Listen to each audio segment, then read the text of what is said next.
Today we have in the studios Dr. Hassan Ayariga, flag bearer of the All People's Congress. Just to remind you, in 2012, he went as flag bearer for the Opposition People's National Convention. Today, he's seeking to lead as president on the ticket of All People's Congress. You're welcome, sir. Good morning, my brother. How are you? I'm doing well. And how is COVID treating you? We are waging war against it. So you see, we are guarding ourselves, like you have.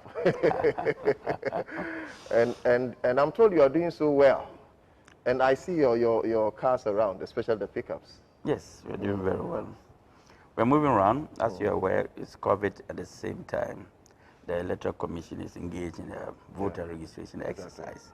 So we have our pickups and party members monitoring the activities of the Electoral Commission in various constituencies, polling stations, and regions. It's an important exercise for us to be able to assess the activities and the credibility of the voter register. So far, we think there are a lot of flaws with regard to the credibility of the register. Okay. I think that is evident for itself, and also to add that it seems you are more poised for action this very elections. Not to say that you did less in previous elections, but I see more vibrancy, in how you're doing your campaign in this very year's elections, and I think it's worthy of notes and it's commendable. So keep on. Now, let's begin with the budget statement read by the Finance Minister, Ken Ofori-Atta, yesterday at the floor of the House. What is your general impression, first and foremost, then we come into the details proper? I think that yesterday was more of a campaign budget. A campaign budget? Yes, a campaign budget. More of promising, looking into 2020 elections. They came out with the mid-year review budget just to encourage Ghanaians that they're doing much and that they're going to do more. But when you look at the previous budget, the Sempa budget, the Jumba budget and all those, nothing actually has come out of it. And so when you see a budget that they say, for instance, they're going to give free electricity for the next 6 months, free water for the next 6 months, that is for me, for the next 3 months. For the next 3 months, that is for me a campaign budget for Ghanaians to see that, look, we are going to do ABC for you because we are in COVID. So far, I'm aware that many of the homes that are getting free water don't have water. Are you with me? So we are looking at how much is government willing to spend and how much have government spent so far. Government promised to do A, B, C, and D, yet government has failed in executing all the budgetary allocations and the budgetary estimates they have done so far. Nobody is enjoying it. We keep borrowing and borrowing and borrowing, and yet we have nothing to show. So I think that if we look at the magnitude of our debt today as compared to the execution and the implementation of the policies of the MPP, it doesn't really tally with the budget. So you come in and you want to borrow more. For what?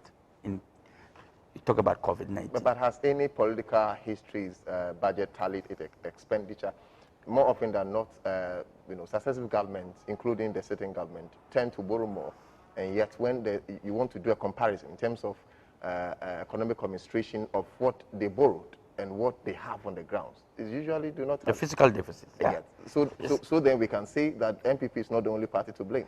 But that is why we're not only blaming MPP here. Today we're talking about MPP because they are in government.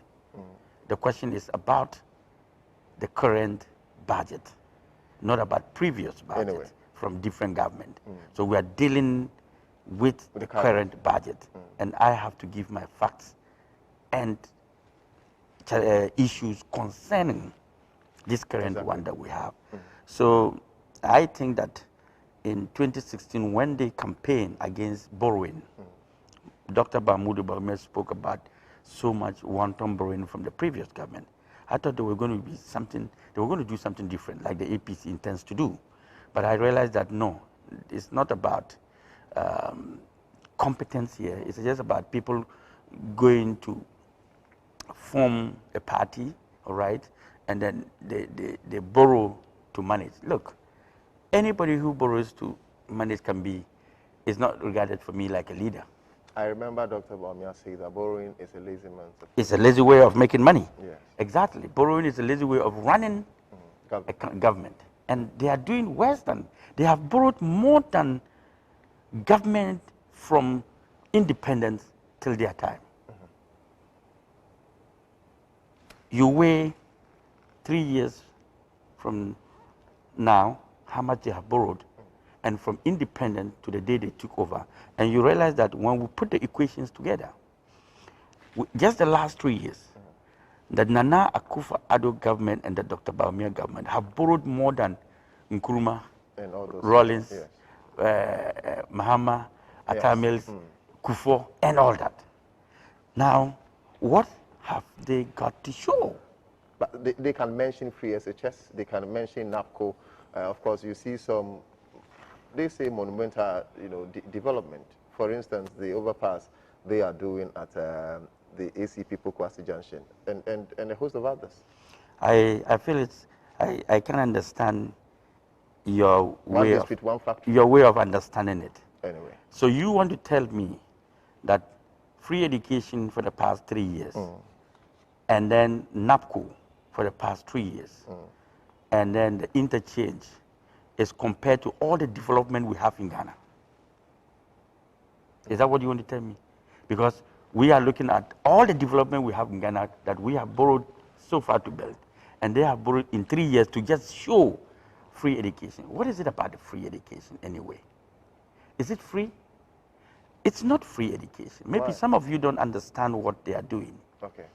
When you talk about free education, you don't talk about something that people are already in it. This is not called free education. So what is your definition This is for called free education? free education is like, for instance, young ones and less privileged people who cannot get access to education, who cannot have the opportunity to go to school. Those people were given the opportunity from the basic level, from the primary level, okay, to get access to education because they cannot afford to go to school. So that is what is called free education. You cannot afford to go to school, and because you cannot afford to go to school, you're given the opportunity to start schooling right from the basic, right from the primary level. Because at that point, you don't have the money. Now, what we are doing now is not called free education, it's called subsidy. What we are doing what we have, these students are already in school. Okay, they are in school, in the process of educating themselves, and government says, oh, I'm going to give you free. We are in school, we're paying for everything. So it is not free, it is a subsidy. That is okay, you don't have to pay for this, you don't have to pay for that. But in our policy of the APC's free education, we are talking about the point of entry. Go out there, you will see Kayoyos, you will see less privilege in society, young kids on the street, very, very young, that are supposed to be in school. They are not in school. They are not in school because they cannot pay. Their parents cannot pay for them to get in school. So these are the people we should be targeting to enroll into school. And when they get enrolled in school, then you now talk about free education. Okay. You understand I get you. Exactly. Yes. He made an assertion to the fact that the economy is currently growing by 0.9%, maybe tied to the fact that COVID-19 has waged a war on our economy. Do you agree with that assertion? Because world over, everybody is crying. Almost all leaders are crying. COVID-19 has improved on the economy. Don't you think that it's an acceptable thing to I think that before COVID-19, the government of Nana Akufo-Addo and Bawumia were on our ears every day, talking about how good they have managed the economy and wanted people to believe that they have managed the economy better than any government in our history. People even bought into that idea that really, yes, they are doing well. Now, with COVID-19, in less than 2 weeks, this country and our economy was in its knees. Is it only Ghana? I'm coming. I'm talking about Ghana. That's where I come from. But I'm talking about Ghana because that is the economy. I'm coming. We're talking about. I'm coming. I'll get to that. You can't limit your argument to Ghana. I will get to that. When you don't make reference no. knowing that COVID-19 is that indicator for all countries. I think that you want us to educate the people. Okay. So allow us to educate the people. We're talking about Ghana because, one, you asked the question about Ghana. Okay. You didn't ask the question about global economy. And I'm relating to you about Ghana. And I'm talking about our economy. You spoke about the growth of the economy, and I want to relate to that. Okay. So I'm not going to deviate from that. So I want to deal decisively with that. So let's focus. Okay. Let's focus on that. So if we want to focus on that, so I say the MPP government and Nana Addo made us believe that we were living in heaven under their leadership and that they were managing this economy better than any other government. COVID-19, like I said, exposed them in less than 2 weeks. Why? If you think that your economy is doing well, and then there is a pandemic, a global pandemic, COVID-19, many countries were giving, now I'll come to comparison of countries. The UK was giving stimulus packages. The US, people were giving salaries. Exactly. People were giving unemployment benefits. People were giving so many stimulus packages to stay at home, rent, free rent, and others. And all that. And the economy was still booming. Their economy is still okay.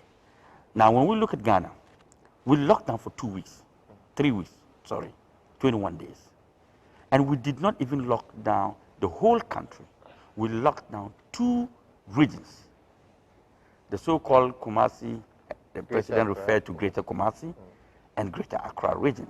And we locked down for 21 days. And within that period of 21 days, we could not feed the less privileged of 400,000 people 3 square meals. This is where I'm coming from. Okay. If our economy was doing so well, touted by the president and his administration, his executive or administration, we should not be struggling with lockdown of 3 weeks to feed 400,000 people.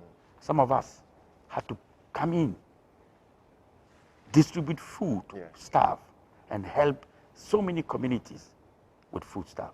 The former president, the former political leaders, and other people, philanthropists, and many people out there had to even support. And government could not sustain a 3 weeks lockdown and had to lift the lockdown of 2 regions. So you now tell me, government had to run to go and borrow $100 million. So if my economy is doing well, at that point, even $1 billion. $1 billion, $1 billion at the point, they've all gone for $1 billion.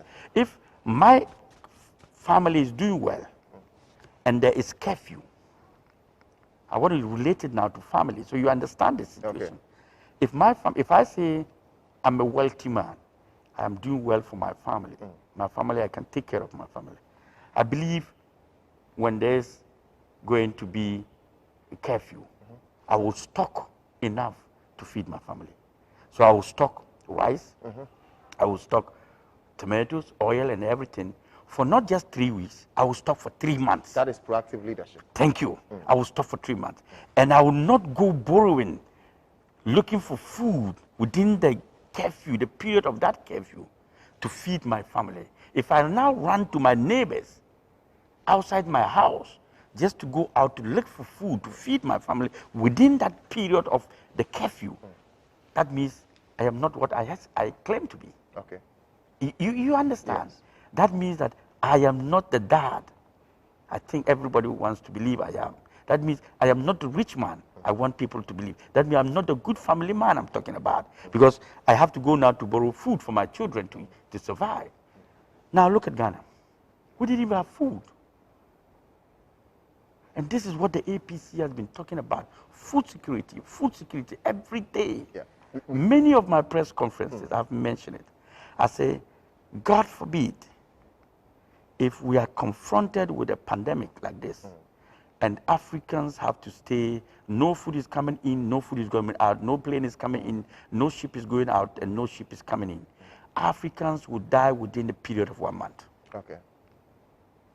And reality has shown it, that even with 2 cities locked down, we cannot survive. So what would have happened if we had locked down the 16 regions? Okay, so we'll come to the alternative policies you have in almost all the other sectors that the Honorable Minister touted to be booming.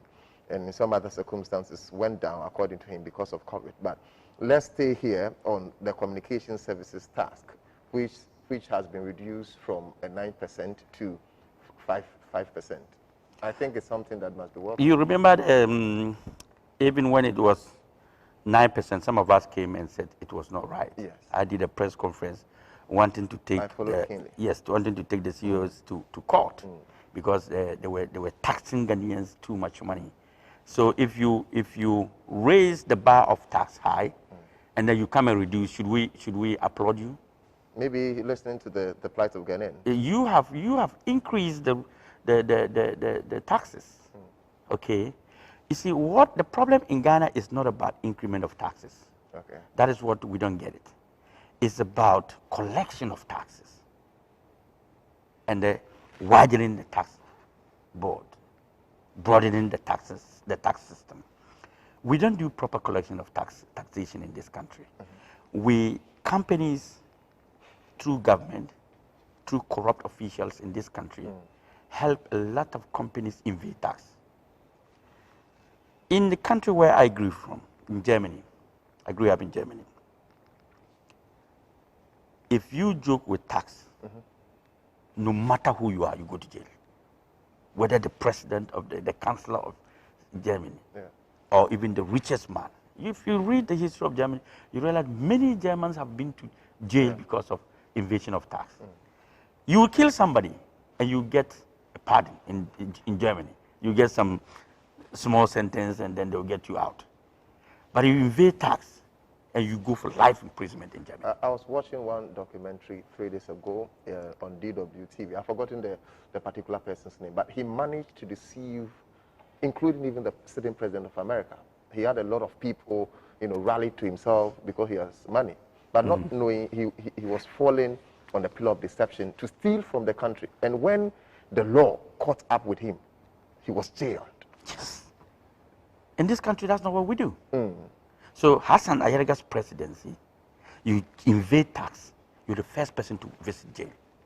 I don't care whether I don't give a damn who you are. So that is what we are lacking. Look, GRE is supposed to be biting very, very hard. GRE is supposed to be sending a lot of people to jail. But, sorry, some officials of the GRE even help companies to invade tax. I must say there are a lot of good men in the GRA, in the Ghana Revenue Authority, but there are also some scrupulous ones who will show you, look, you want to invade tax. Look, in this country, foreigners come. Look at how they behave. Okay. A foreign company come under the name Kwame Daku, all right? Register and they're given tax exemption for 6 to 1 year. Okay. The person start operating without paying tax from 6 months to 1 year. Good. The person gets grow the business, come and change from Kwame Daku to Kwame Wusu, and get another 1 year tax exemption. And is it not fronted by Ghanaians? That is what I'm talking about. Mostly fronted by Ghanaians. We are our own enemy. We are destroying this country. Because you see, the reason why we are doing this is because we don't have a monitoring system. We don't have an implementing system of controlling, monitoring, and evaluating. When we have these systems in place to monitor every activity of every company in this country, I tell you, and have strong institutions in this country, many people will go to jail. And people will stop the kind of behavior we see now. And Ghana will better in the long run. But in the long run, we need, in the short run, we need to put strong institutions to help curtail, okay, and monitor the activities of every individual. That is a challenge I sometimes have. I remember in 2009, former President Obama, when he came to visit us, late President Mills, who was then the president, made this great assertion, became a huge mantra that we should grow, great institutions. We should allow institutions to work, and that will help us develop and all that. But don't you think that we need strong men to make those strong institutions? So we must first, think of building strong men. We don't need strong men. We need committed leaders. Okay. All right? We need competent leaders. We need dedicated leaders and God-fearing leaders to put institutions that we will follow by law. And we need, when we begin to look at our judicial system, all right, our laws, our regulations, and make sure that all these laws work without reference or favor to anybody. You are arrested, and then the police call, somebody called the police and need a reference. My name is Hassan Ayariga. Yeah. That guy is my guy. It's my guy. So there's a reference here. So the institutions will not get the power to work. Then you are arrested and you commit a crime, and you walk free. When you commit crimes and you pay for the price of committing that crime, you will never like to do it again. Why are we sending people to prisons? Why are we wasting government resources, sending minor cases to prison, to court, them stay in prison, we feed them with our tax money, we waste our resources, and they sit down, they eat. I met a guy who said that he's better off in prison than outside. And I asked him why. He said, Massa, in prison, I get food to eat. Outside, I don't get anything. So he prefers that he comes out of the prison, the next day he commits a crime, and he will tell them that I'm coming back tomorrow. He tells them that you'll be back tomorrow. Yeah. Because that's where he finds joy and happiness. Now, if we say, pass a law in this country, every offense, traffic offense, any offense has a price. And you think we don't have those laws in this country? Do that. If you drive through traffic light, red, and the police before you arrest you immediately and give you a fine of 200 Ghana cedis, and you are paying to the police accounts where you get receipt. The next time you do that, they charge you from the 200, you get a point for misbehaving. The next time you are arrested, it will show on the data system. We'll come to that, about data system and all it's that. a good statement to raise. Yes. But how can we decouple it from a bad data system? We will get, you spoke about that, so we'll get it. So you see, all these things I'm talking about are interrelated. It's some kind of good leaders. It's some kind of good management system. When you have a good management system, everything relates to one another. They are interrelated. But when you don't have these systems, you find flaws here, you find flaws there, because they are not connected. Now, what I'm telling you is a cycle. Okay. All right. So you have a proper data system where every Ghanaian is captured, your address, your home, your phone number, your age, your biometric data is captured. All right. So you commit a crime, the police give you a fine, 200 Ghana cedis. You're given a point for committing that crime. The next minute or the next hour, you commit another crime. You're now, from the 200, your penalty, your fine increases to 500. You have to pay. And sometimes they can even buy you from driving for a year. Or yes, it's 6 months. Yes. The first one you buy for 3 or 6 months. And then so that you get to learn the mistakes. 1 year is too much. You need to gradually train the people to adapt the system and know that, hey, man, if you go wrong here, you are going to go 3 months without a driving license. Okay, it doesn't matter who you are, whether you're the president of the republic or you're the minister of state or you're the MP of my area. I don't care. The law is the law.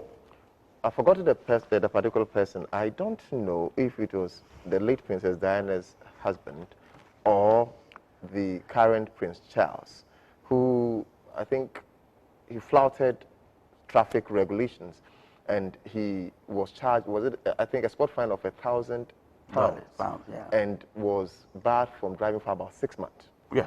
They did not think, No. you know, as a son to the queen. The law doesn't know anybody. What the law knows is obey. My law is going to be that. My law doesn't know anybody. It doesn't know whether you are Hassan Ayariga or you are the Minister of State. It doesn't care. What it cares is that do the right thing. Behave in the right manner. Change your attitude. Because that is the only way we can get the African people and their attitudinal change, to have some attitudinal change. Okay. We waste money, waste resources, waste time chasing wind. Okay. You made a very important point, and you said that Africa or Ghana, we need committed leaders instead of strong men. Yeah. After Nkrumah, do you think we've had such leaders? I think we have had a few leaders, but not really committed. They have some level of commitment, but not to the standard I'm looking for. 30%, 35, 45, 35, 45 there around. My problem is that the Ghanaian people are also the cause. We vote people repeatedly, and then we keep recycling leaders instead of changing leaders. We keep recycling political parties instead of changing political parties, and we expect to get a change. You see, if I recycle you with Stella, all right, and then you come in today, tomorrow you go, Stella come, and then I want a better atmosphere. Okay. The two of you are going to be doing the same thing that you know. Exactly. If I bring in Kwesi, who probably comes from a different environment, different background, has different... He comes with a totally new orientation. Exactly. But that is what I'm looking for. A new light TV. Okay. With a new idea and vision. Okay. So I need to bring somebody from the outside. Yeah. Not from the inside. But those in the inside already know what is happening in the inside. Okay. So you need to bring somebody from the outside who comes with fresh idea, fresh mind. It doesn't really matter how big, how strong that person is. What matters is what is in here. Exactly. We're not looking at personality. We're looking at the attitude. We're looking at the commitment level. We're looking at the professional part of that person. How better is Dr. Hassan Ayariga from all those leaders? So far listening to me all this long, you don't know I'm better than them? I'm asking you. How no, better? I'm asking you too. No, but I should put it to you. I am better in the way I'm telling you. You should tell us how better you are. I am better. Look, in so many ways. I am somebody who's not looking for the presidency to enrich myself. That's number one. I don't need presidency to enrich myself. You are an accomplished businessman. I am fine. I waste my money in politics. I don't make money in politics. I spend in politics. So the first place is that, why do I spend in politics? Now, you look around and you see a country that has everything as a businessman. I look at Ghana and I see that if Ghana is given to me, even if I'm going to be a businessman, to run Ghana, I'll make millions and billions of dollars for Ghana. But you see, we have two main political parties that I call, first of all, the NDC and the MPP are not politicians. And secondly, they're not businessmen. I will get to my answer of why am I different. If they were businessmen, okay, if the NDC and the MPP were businessmen, they will create a lot of businesses for themselves, okay, and for the community and for the people of Ghana to grow. Even if they were businessmen, assuming they were greedy businessmen, they will even create businesses for themselves. They can't do that. They come and destroy the already existing businesses from within. So you are not supporting me, they come, they collapse your business. Because you are NDC and MPP come to power, they collapse you. You are MPP and NDC come, they collapse you. So they are even collapsing businesses. So in the first place, that's what they do. Secondly, they are also not politicians. They are not politicians? No, they are not. What are they? If they are, I'm coming to what they are. If they are politicians, they will understand that a politician needs to build institutions and help businesses and its environment grow, okay, so that you can tax, okay, you can tax to run your economy. When people grow businesses and when businesses grow, what you derive from a good business is that you tax to make money to take care of your country. So who are you going to tax when there are no businesses to tax? There are no companies to tax. There are no industries to tax. There are no factories to tax. How do you become a good politician who can tax? But you know what they are? They are opportunists. They are opportunists? Yes. NDC and NPP? Yes. They are opportunists? They are opportunists. Wow. They come, gather themselves, form a party, win election, and then take what is in there and make our coffers dry. They are in there to grab. They are in there to take. They are in there to destroy. Okay? So whatever, that is why when they are in opposition, they tell you that our pockets are dry. It is not good to be in opposition. And what you are saying raises an awakening, mental awakening, in that if party A is in power, they tell you that there's nothing in the coffers. Yes. The next party comes to power and tell you that the opposite party left nothing in the coffers. Thank you. So every day is more of milking us dry. Milking the economy. So it is not about they are coming to build the economy. They're coming to milk. So when you take more, they now come and borrow and take. We don't borrow to do things. They don't borrow to do things. If they were borrowing to build our economy, you and I will not be where we are. Okay. So I am saying they are opportunists. And that's what they do. They come, milk your country, take and go. Okay, so come So back the on. next government Yes, come yes. and is going to do the same. So what do you think?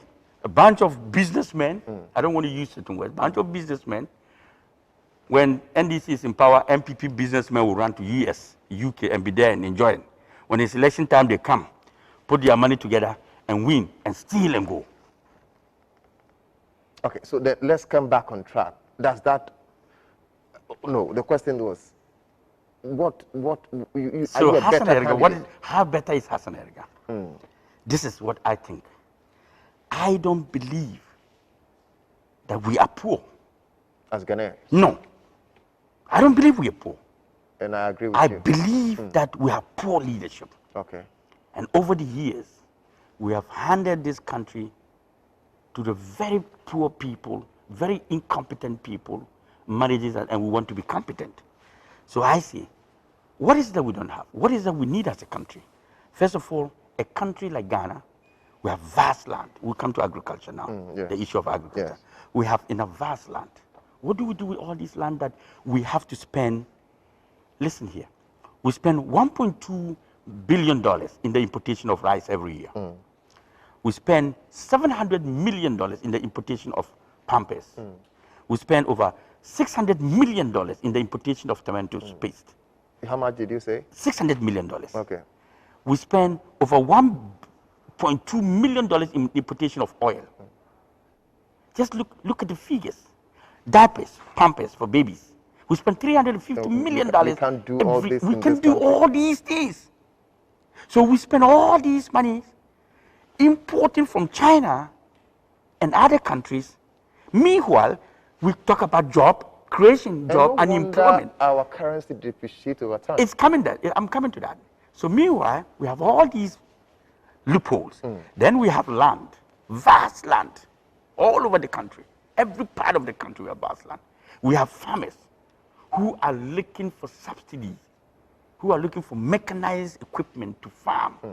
We don't import it. So when we start with agriculture, where we produce what we consume and consume what we produce, what are we going to do? We are now going to have what we call a production hub, okay, where we produce enough to feed our people, to be able to have food security and export.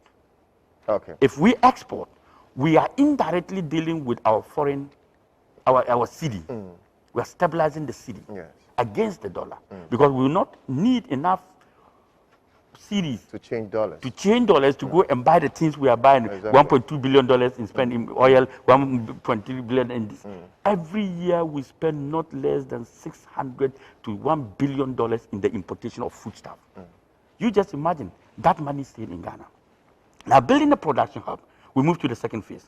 In the production hub, do you know what we're doing? As Ghana has a production hub, we're creating jobs. But NPP claims the one. When I'm talking about sensible and important things, please stop. No, no. Stop taking me. Stop taking me backward. No, I'm not, because what you are saying also is tied.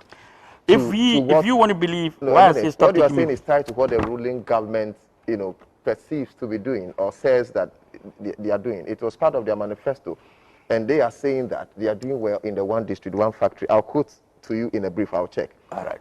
Doesn't it connect to what you are saying? Not at all. I'm coming to that. You see, the MPP and the NDC are sweet talkers. Okay. It's like chasing a girl who wants you to lie to her. Oh, maybe to we mau, maybe mau car, maybe to feel mau, oh, I'll take good care of you. And then the girl falls for him, and then he goes there and then knows that the man doesn't even have a room.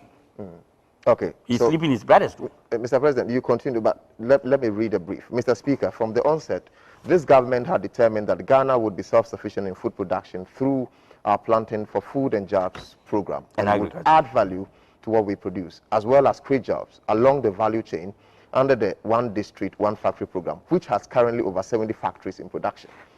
And in Agric alone, they made mention of investing 1.85 billion. Are you done? Yes. So it's tied to what you are saying. Now let me just debunk those assertions. All right. And then expose their lies. Very simple. When we locked down, where was the planting for food? Where was the food? Simple. We didn't even have food to feed people. With 2-3 weeks. So you see, that's why I said, don't take me backward. When we locked down in COVID-19, people were starving of food. People didn't have rice. The NPP was cooking food in takeaway pots without stew and rice and without proper tomatoes inside. No meat, no fish, nothing. So what was the plan for food and agriculture? What was it? 3 years down the lane, you could not feed 400,000 people. Even me, as a businessman, I can feed 400,000 people for 1 month, not 3 weeks, and I will not feel it. As a businessman. Don't you think that talk is cheap? No, I am telling you. You are making these assertions. This is nothing. Probably when you are in government, you sing. If I am in government, you will know that there's a leader in government. You will know that there's now a leader in country. Because you will not be starving. People out there will not be starving. Do you know how many Ghanaians out there that cannot get 2 square meters, not to talk about 3 a day? So many. Do you know? So many. And we have all these natural resources. Look, we are rich in all the resources, natural and mineral and human resources. Yet we failed to link the natural, mineral, and the human resources together to benefit our people. So what is our problem? Okay. Our problem still goes back to leadership. So let's continue. So in production hub, you now get to employ more people from various communities and cities. Then you now move to a manufacturing hub. Because when you produce, you have raw materials, you have enough. So the next stage is a manufacturing hub. Okay. So you now begin to manufacture your own. That is when, after the manufacturing hub, you now have factories and industrial economy. All right. So you now produce, you now go to the next stage, which is an industrial hub. You build factories and industries, and you don't have raw materials to feed. For instance, former President Muhammad built Commander Sugar factory. And there's nothing. The sugar canes were not. You see what I'm talking about? So I am telling you that we need to prioritize the things we want to do and be focused on the things we need to do. But because we are not focused, we are not businessmen, we are not politicians, and we are hypocrites and opportunists, we don't look at all these angles and links that would link up to give us a better economy. Okay, so Doc, let's go back on borrowing. We'll come back to your policies, and then in a brief, I'll ask you why you want to lead. I think that consistently you've raised red flag on the reckless borrowing of successive government, especially this government, which has borrowed more in excess than all the other political parties and governments put together after Nkrumah. Do you have any alternative in terms of policy regarding borrowing when you give it the opportunity? The simple question is, why do you borrow? What do you borrow for? To fix our roads. Which roads? For instance, let's take fixing of roads. I'll give you a solution. Okay. You see, I'm here. I'm not with a manifesto or a booklet to be reading from. Yeah. Everything that I say from your mind. From here. Let's assume that we borrow to fix roads. And then we take this, what's the name of this, your road here? The St. John's. St. John's from here. Road, yeah. Why do we have to borrow to fix a road that people use? Why? Why should I borrow and fix a road that you use with your car every day? Why should I do that? So what is your alternative plan? You should raise money to construct the road that you want to use. That is your alternative That is my alternative. My alternative is that if I take from the first kilometer of this road to the last stage of that road, maybe 15 or 10 kilometers, okay, and we have both sides, we have houses, companies, factories, businesses, and homes. And we say, this is the road that you people use in this community. So every household in this community that you use, you are going to pay 1,000 Ghana cedis for road fund. Even if my house doesn't own a car? It's not about having a car. It's about living in that community. But that will I'm not coming. be Let me land. Let me land. You see, don't interject. Let me land so that you get to understand the concept, because you are not the only one listening. You are interviewing me. Millions of people are listening to you. Yeah, but there are points that you should also agree. When I explain, you get to understand what I'm talking about. All right. So you see, that whole stretch, left and right, all those houses, because you have a house there. That is the way. You're going to use that road to go home. Okay. You're not going to walk in the sky. So your house, every house, 1,000 Ghana cedis, all to the road and left to the right. And then we put an office there. Your road will be constructed. Your gutters will be clean. Communities, people will have security to look within that community to make sure that no crime is nothing, no death around that place. Because you pay for that services. You will know how to use the road, because you know when you destroy, you pay again. You see what I'm talking about? When we begin to take responsibilities of our own actions and inactions, we'll be careful the way we manage our own I'm things. sorry if you call this interjection, but it's an addendum to what you're saying, and it's very important that I make this statement. Now, tying the statement you've made to people that apply our road. Now, let's limit even our argument to the road toll users. You know, they pay, but almost the point where they take the money, you have the road destroyed. So the issue of responsibility, where does it come in? The issue of responsibility is that when we are committed, the issue of responsibility comes. You want me to go and borrow money to come and create a road for you to use. Does it make sense to you? No, it doesn't. So government, why will government go and be borrowing money to be doing those things when we can all raise money to? If I can raise money to build a structure, I'm sure I can give 1,000 Ghana cedis for the road to use. It's part of construction. It's part of construction. Okay. Your 1,000 Ghana cedis for using the road is part of. In normal circumstances, even before all these buildings are constructed, the road should be there. But because government doesn't have that money, government will now tax all those people living in those communities. I can look, if government gives me the road contract of the whole of this country, I will fix the road contract without going to borrow 1 cent anyway. All right. So that point is well made. So let's come. So why do we borrow? Let's come. So you see that it is lazy people who want to rip the country of who goes borrowing. I pray that you don't replicate this, because Dr. Bawumia said the same thing in I'm opposition. not Dr. Bawumia, I'm Dr. Hassan. No, he said the same thing in opposition, and when they were in power, they've done more borrowing. I remember former President Kufuor, prior to his coming, you know, alluded to some of this fight and all that. And after the first time, pleaded with Ghanaians that he didn't know the difficulties in government, and so we should allow him another time. I pray that when you get the opportunity, let me tell you, you not run away from No, the I'm West. not running. I'm giving you instances. And I want you to keep this recording. When I'm president, pray for the Ghanaian people to listen. Let me tell you something. I always say that government is like running a house, a home.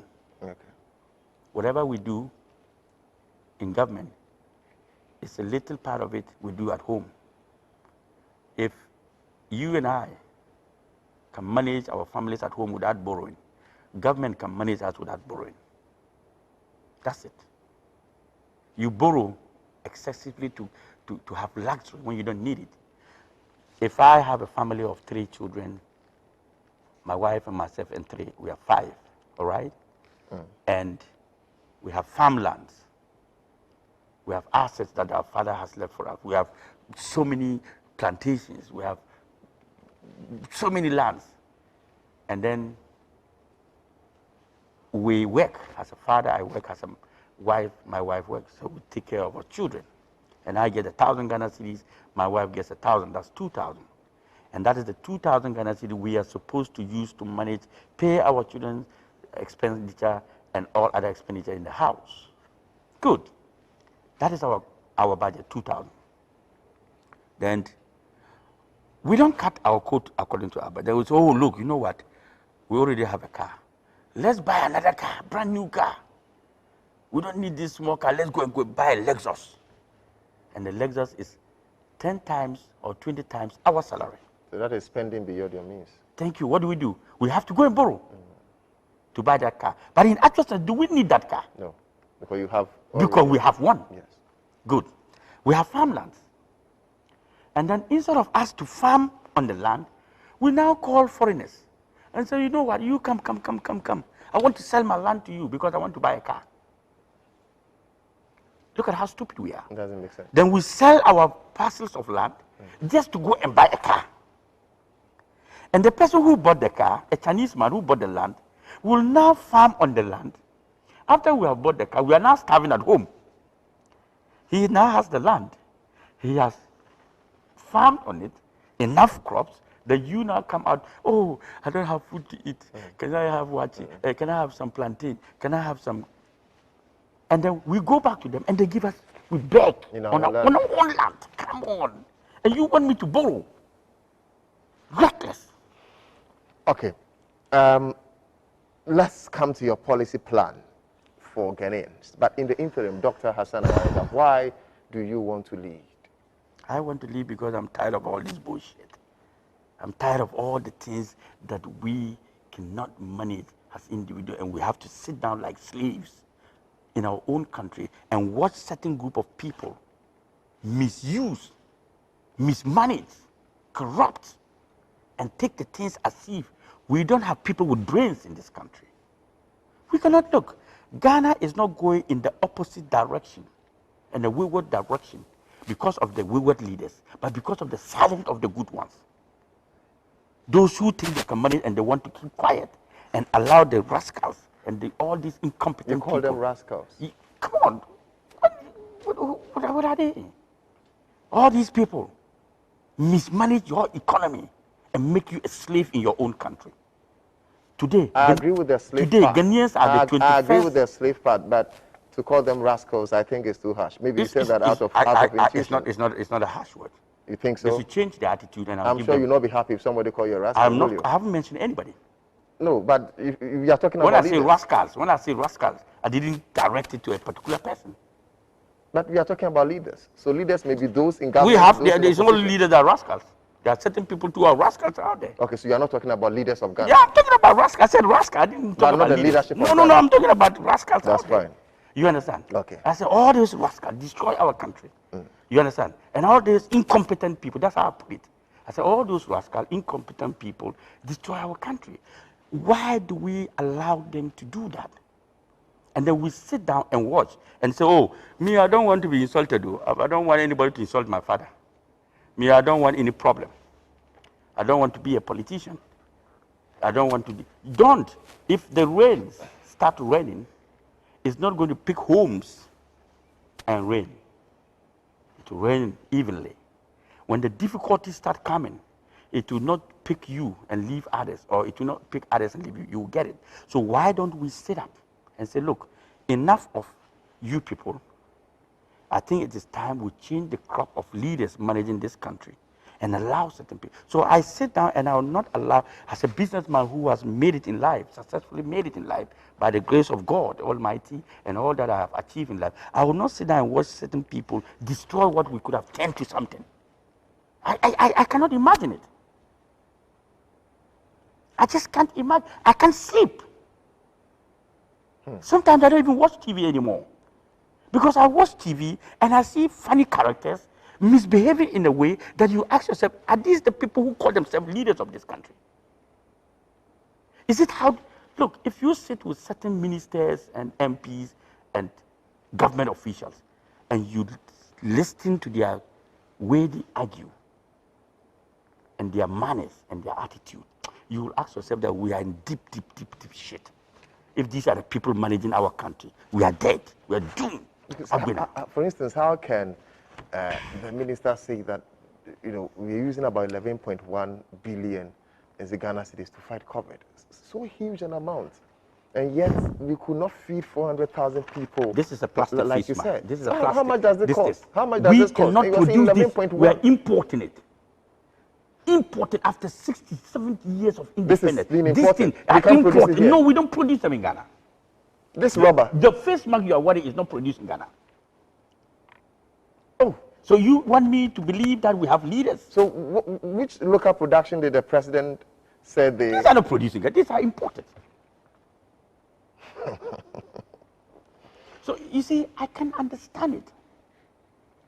That's why I'm angry. Okay, now... And I'm not the only one angry.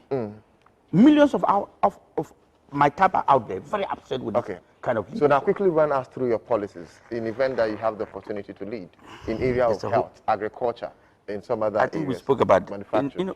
So those you've talked about, we will leave it to hold, but other areas you've not touched. So for instance, I mentioned free SHS and you were not happy with its implementation and all that.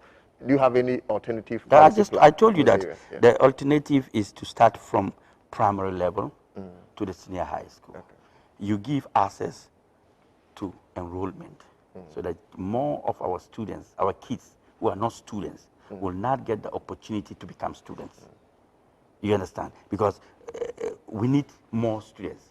We are not, what we are doing is not having getting new enrollment. It's the same thing we are recycling.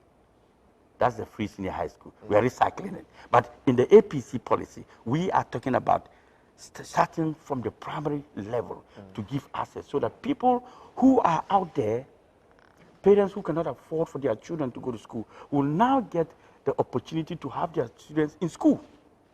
So the APC will start with free education from the primary level, from the basic primary level, from kindergarten. That is where you start from. When you start from kindergarten, what it means is that you are now increasing the enrollment of students. So if we had 1 million students in school, when you give free education at the kindergarten level, you are now going to get, let's say, 2 million. But in what we have now, we have 1 million in school. When you give free education, you still have 1 million. You haven't increased any enrollment. Are you getting what I'm saying? You are only trying to give them subsidy. So the government should take care of. You see, the MPP government is not looking at free education. They are looking for students who vote for them in an election.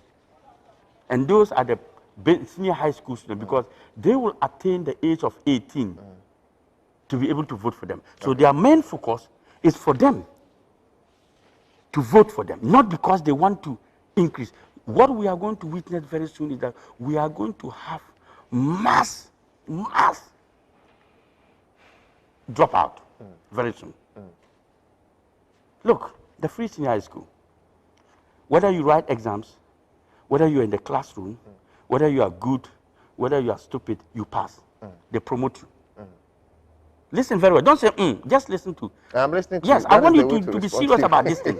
Whether you write, whether you failed, whether you are in classroom, whether you are pregnant, whether you are in school or not, once you are enrolled into a senior high school, you are promoted to the next form.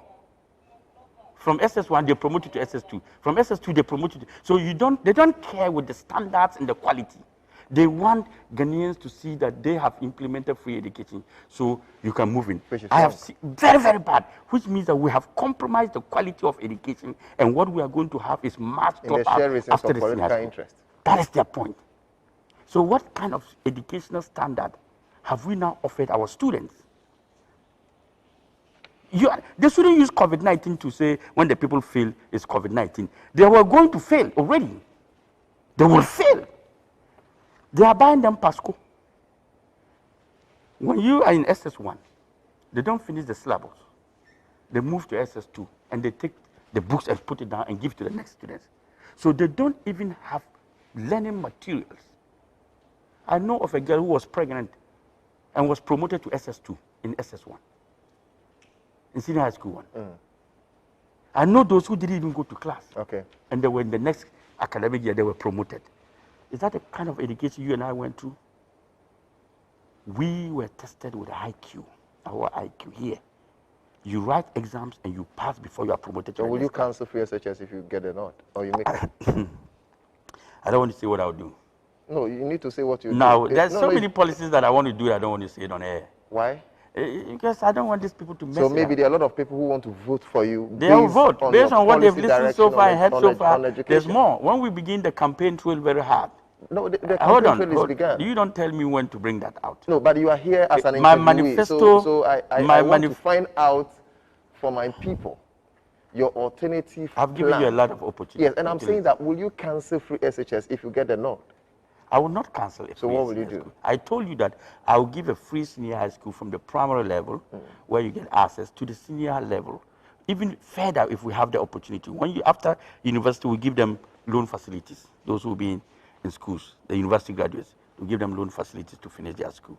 And then when they finish school, they'll be paying as and when they start work. So everybody will get a package to be able to cushion themselves to be educated, because an educated economy is a very strong economy. So what we need to do is that we will reschedule and recapitalize the free senior high school, and also look at the dynamic of the free senior high school and change and allow people to pass exams and be promoted. Because I give you the opportunity to go to free school, and I tell you, look, I am giving you the opportunity to have free education. You have to give me the right and the opportunity to keep you in school. And I can only do that if you show and exhibit that you are intelligent enough. If you fail, you go home. Okay. That's what you get. Okay. When you fail, you go home. Okay. There is no opportunity for anybody who's not serious. So in our policy of the free senior high school, when you fail, you go home. You don't get that opportunity anymore. Right. You are given a free opportunity, learn. Right. You don't learn, you go home. Okay, so something away from education. I think that in your previous commentaries, you have told viewers and I how you wish to create jobs. That is an implied way of speaking, and I think we got it that way, especially with your argument regarding industries and all that. Now, what we want to know is that apart from job creation, what other stuffs will you do to put our economy back on track? You know, holding in understanding for the fact that COVID-19 has been a bane in Ghana's development. How will you make our country economy robust again when you get the opportunity? Several ways.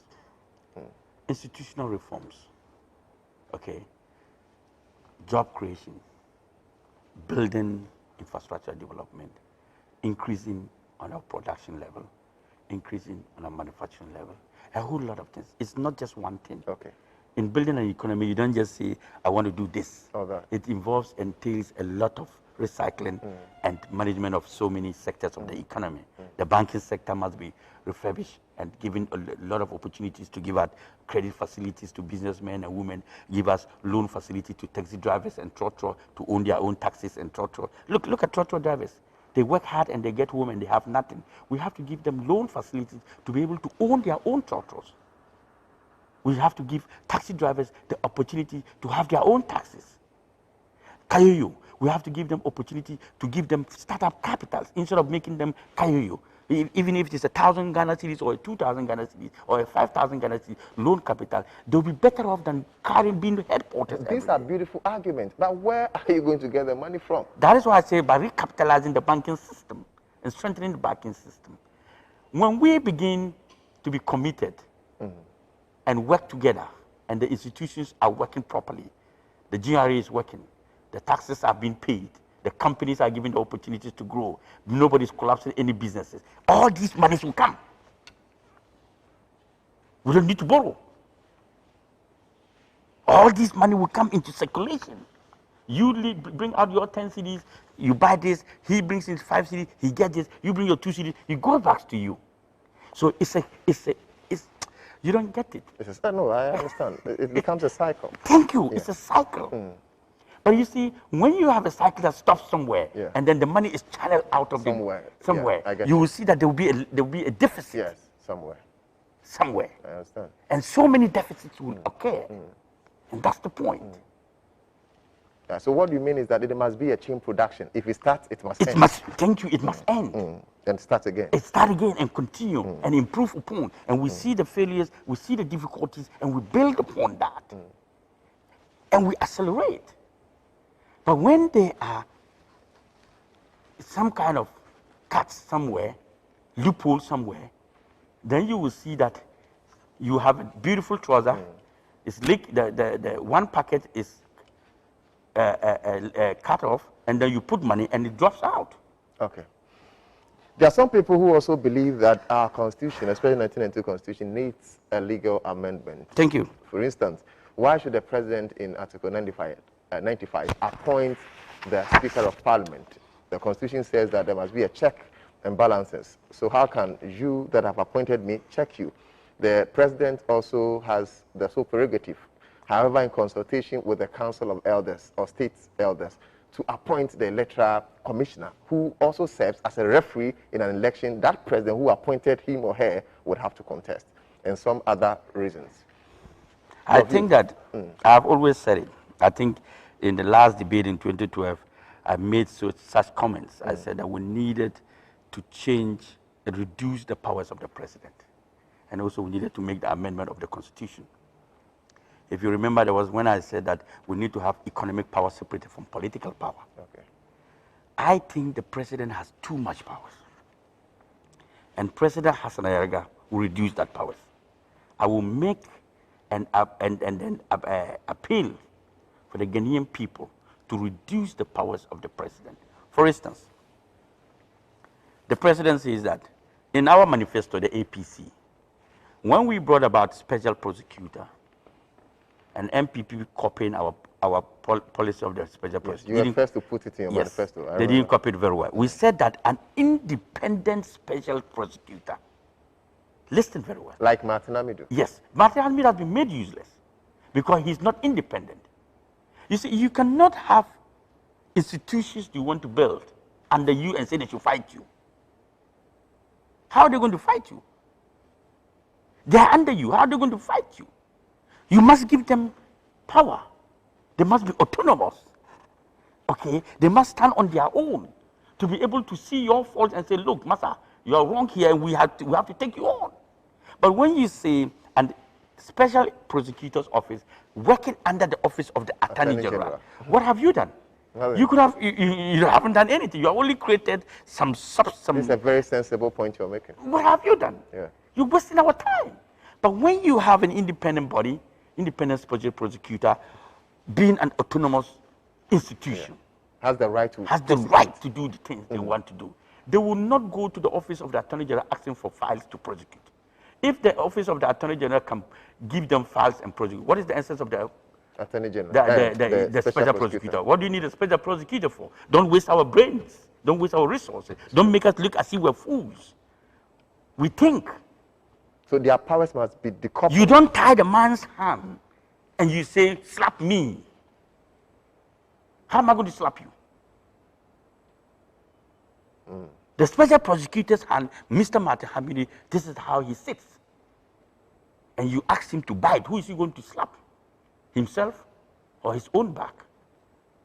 So you see, when you copy manifestos of others, make sure you copy it right or you ask. And that is why I said, if you want to copy, copy properly. If you don't copy and I close my book, you have. So MPP copied you in 2012, and they didn't copy properly. It. Yes, they should have asked. And then I will explain to them. I said, look, the special prosecutor office is meant to check corrupt officials in and government and out of government, and those who are not in government, everybody. So that body must be autonomous. That body must be on its own. That body must have the powers to even prosecute the president. You understand what I'm saying? Yeah. But when that body cannot have the power to prosecute anybody and must get the power from the Attorney General, then let the Attorney General do their work. Let me stay at home. It's a serious point. So you see, when people copy, they don't get to understand why they are copying. You need to build institutions. Look, when I become president, I'll decouple the Ministry of, what do you call it? Is it justice? No, not social justice. All the institutions, the security institutions from the office of the president. How? For instance, certain institutions cannot be under the office of the president. No. Because when they are under the office of the president, you manipulate them. But you should give us examples. For instance, BNI, national security, okay, police. Why should they be under the president? The office of the president is a political office. Okay? And the institutions must stand on their own to be able to check the politicians. So that when you, the president, is misbehaving, you know that there are other institutions out there that can control you. You have the power, but they have also the mandate to say, Mr. President, you are invited to the police station. You can decouple it, but don't also forget that the vice president by law is the chairman of the police council. You can be the chairman of the police council, doesn't mean that the office must be under the president of Ghana. There are people who are chairman of other places and they are not working, they are only chairman. Their companies don't link up. You understand? Okay. You can sit on the board of the police, but that doesn't mean that the board cannot take you on. The whole board they can take you on, they can even sack you. So you just play an oversight role. Yes, so that you listen to certain intelligence about the country, what is going on, they brief you on what is going on. But it doesn't mean that look at the national security we have today. Do you know what is inside? No. Hooligans and party foot soldiers.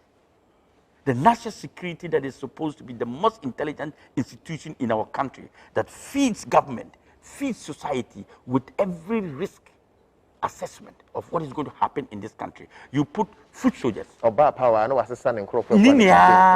Foot soldiers, border boys, Zongo boys, the land guards, Omukuta, Guta, yes sir. Oh, even English is a problem. You cry, any young oh, treat yeah, me treat yeah. But we have power and very repetitive. Look, I am calling on Ghanaians, me free Ghanaians. Me doyami Ghanaians, me 4 years. After 4 years, if I don't achieve what I will even stand, I won't contest again. See, about 4 years. 4 years, a year. When you put proper institutions to manage this country and build very strong institutions, even a child can be the president of the Republic of Ghana. The institutions near Juma. A child, a baby, to be a president. Because then, the president of the republic, the seat becomes a ceremonial presidential seat. Okay. Because all the institutions are working properly, circulating. You don't even need briefing. You get up and you see that, you roam in town and you see that, yes, this is my country, Ghana. And you are proud to be the president. And you know that, yes, the institutions are working. And nobody, at that time, nobody wants to be a politician. You're right. Because nobody wants to be a politician. Because you cannot be stealing. People go into politics to steal. I tell you. I'm looking at your camera. Where is it? Which one is it? This or that? Most politicians go in there to steal. Hassan Ayariga na kasa. Many people go into politics to steal.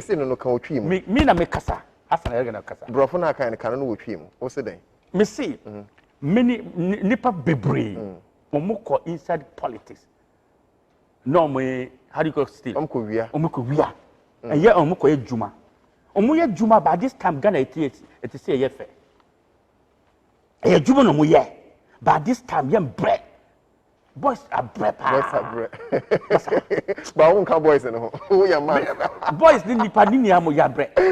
Yeah, bread. Anyway, so we've been talking to Dr. Hassan Ayariga. Thank you. Flag bearer, All People's Congress. Pretty soon we'll be wrapping up with conversation. And na besi na yamamo so akwanya na mabamu na minimse waka ensembe bre na empu kakra ya okatwa to waka nkasa mu no eno it forms the fulcrum of our discussion, you know. Na what ni nyina ase. Nti de achi enche onso bebam na wadwentwen enema no eho bi me pacho yenhwe registration me sure say by now you are satisfied voters registration exercise, or there are still some anomalies that you want to raise red flags to? Yes, the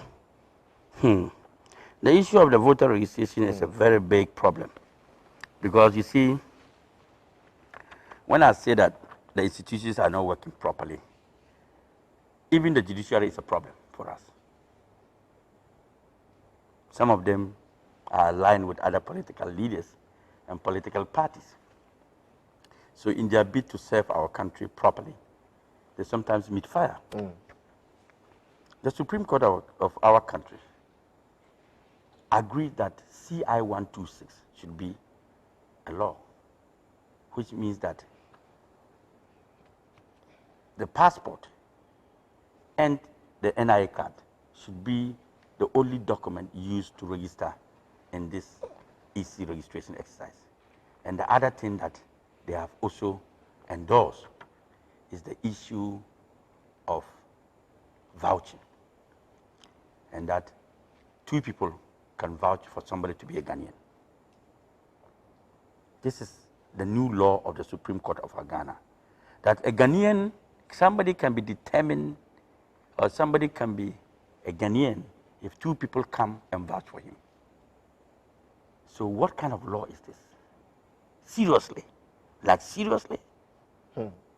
Other that Nipa menu betime kasa oya Ghanaian, then automatically oya Ghanaian. Nipa menu pe. So even if you're a Nigerian and those who have registered won't me say that look, today we are Ghanaian. So you say, okay, the power to make you a Ghanaian is with us. It's within us. So we can sell it. We can sell our identity. My 50 Ghana, 50 Ghana. Right, okay, Yanko, they will go there. They will say, you and okay, you're Ghanaian. Me vouch, me vouch. Then they make Ghanaian. What kind? How have we reduced our laws? And one day that person will be president. 2. You see what I'm talking about? And you see, the challenge is that the worst part of it is that we are now going to produce a voter register that is worse than the one we have, the current one. Onim? Debbie. Okay, good. If Kweku here is 16 years, per the vouching law, you don't need any document. You don't have to produce anything to vouch for anybody. All you need to do is that you must be a registered voter. So you can say, okay, Kweku is 16. Kweku is 16 years, and we say he's 18. What legal basis do we have to debunk? Let me land. What legal basis do we have to debunk that Kweku is not 18?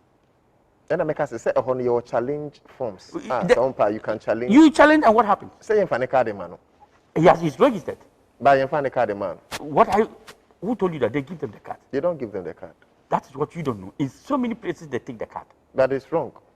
But if we are doing the right thing, will we be where we are? It's because we do wrong things. That's why we are where we are. If the Supreme Court has done the right thing, do you think vouching would have been an issue? Because what I know is that look, I have seen people who Mahunipa, no more Nigerians, no more free from Togo, Burkina, no more vouchumamo, no more Ghanaians. What is, look, tell me one perfect document in Ghana. One perfect document. In Ghana, we don't have a perfect document. Our passport is not perfect. Our voter ID card is not perfect. Our NI card is not perfect. You can go to the passport office, pay 100 Ghana cedis and pick and make anybody. Nigerians are holding Ghana passport. So why is it so? Institutions are not working. That's what I'm talking about. That is what I am telling you. If we put proper institutions, this country will become heaven. At the end, I'll a data system when you are as president. You're happy, panel. Yeah, easy. Do we even have a data system? We don't. If we cannot even compile a perfect voter ID, voter registration, how are we going to compile a perfect voter data system? We don't have. All these things are interrelated. Mekasa from the beginning, me say everything is connected. Until now can cycle. Yes, cycle. Everything. If you do one thing wrong, it will spoil the rest. Yeah. It will infect the rest. The virus will infect one part. Sure. So you don't have to compromise one thing. I say equation. If you are doing mathematics, why one mistake, 2 plus 2, we say 4, we say 5. From that place, no. Even if the formula is correct, everything will be wrong. That's true. So everything that makes us from the beginning to the end now, my culture will say, is interrelated, is connected. So if we cannot do a proper document, how are we going to start with a proper data system? Because already the data system will be compromised, because we are now going to have people who are in this country, who are not Ghanaians, who are holding Ghana passport. Look, I've lived in Germany. I know how the data system, I've worked in the data system of Germany before. I know how it works, and I know how they because it's not something for everybody consumption. But when we start, we'll know how to do it. Okay. I think most of them agree with the assertions you've made. Others commend you for a job well done, especially with some deep statement they think that you have made, except for one lady who called from Dome Kwabenya, who says that like your disagreement with the policy implementation plan of the free SHS, she is thinking that it's helped a lot of poor parents who could, hitherto not afford the fees of their wards. Yeah, we see it's I would say ignorance a bit from her side. She thinks so. Yeah. But it's after the exams, when they have completed school, that she get to understand that those who are even qualified without the free senior school will be greater than those who qualify in the free senior school. And that will be where I'm talking about mass dropout. We will have mass illiterates. Don't forget, after this free senior high school policy, those who don't get to pass will not get the opportunity to go back to school again. They become dropouts. So if 30% pass and 70% fail, what it means that the 70% will not get the opportunity to go back to school because they were not taught properly. They were not given the quality of education that they deserve. My problem is compromising it. The APC policy, I didn't want to tell you, but I'll tell you one aspect of it. You see, we will not do just that free senior high school in that. But if the government should ask me today, Hassan Ayariga, what is the alternative to what I am doing? I will tell the government to categorize the schools into two categories. Category A and Category B. Category A would be schools that will take fees. Category B will be schools that will have free senior high school. Parents like me, like you, who can afford and want our children to know that we are paying their school fees, will send our children into those schools, and those schools are those schools with huge standards, like Achimota. You see, the free senior high school has compromised the educational quality and the standard of the schools. Go to Achimota and you realize that the Achimota you used to know is not the Achimota of today. They are lacking a lot of things. They can't complain because it's free senior high school. But if Achimota and many prominent and good schools are supposed to be schools that will pay, those who want to pay and want to be proud of their children and say, I am paying, will send their children to those schools and pay. Those who cannot afford to send their children to those schools will now send their children to Category B schools, which is few.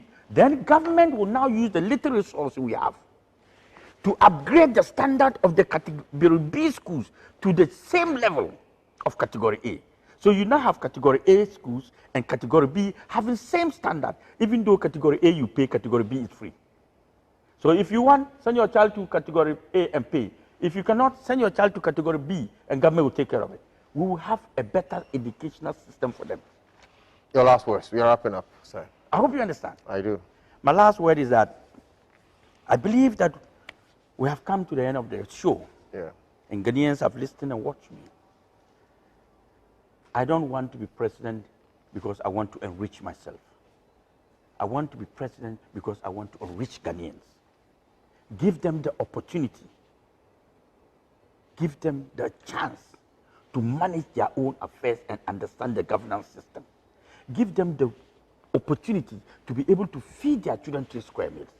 Give them the opportunity to know that Ghana is a blessed economy, but lack of good leaders have turned us to a wild economy. We can do better than where we are. We should stop recycling NDC and MPP.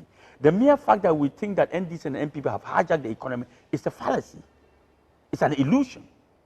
If we begin to vote the other way around and vote Hassan Ayariga and the APC, the NDC and the MPP will lose 2020 elections. And I'm calling on them to show the exit.